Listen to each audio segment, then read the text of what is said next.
இது பார்த்தா உங்களுக்கு தெரியுதுங்களா? அங்கே சைடில் தண்ணி ஊறிக்கிட்டு இருக்குல்ல, அதுதான் கோதாவரி தண்ணி அங்கே ஊறிக்கிட்டே இருக்கும். இது வந்து பிரம்மா, விஷ்ணு, சிவன் அப்படின்னு சொல்லிட்டு 3 பேரும் குறிக்கிற மாதிரி 3 ஆரம்பர் போட்டிருப்பாங்க.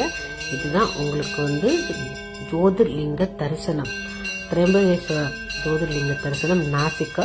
அந்த 3 இடத்துலையும் நூல் வச்சு வஸ்திரம் மாதிரி வச்சு அதுக்கு அர்ச்சனைலாம் பண்ணி விபூதி அபிஷேகம்லாம் உங்களுக்கு பண்ணுவாங்க.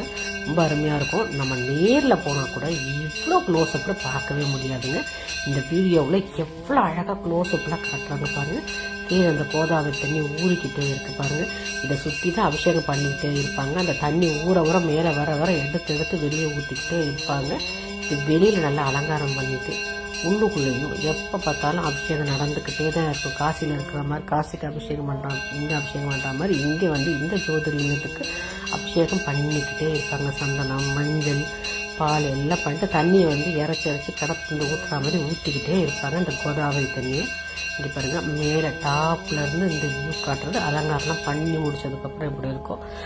நம்ம அங்கே நேராக போனால் கூட இவ்வளோ தெளிவாக நம்மளால் பார்க்க முடியாதுங்க. அருமையான ஒரு தரிசனம் நிற்கிறேன்.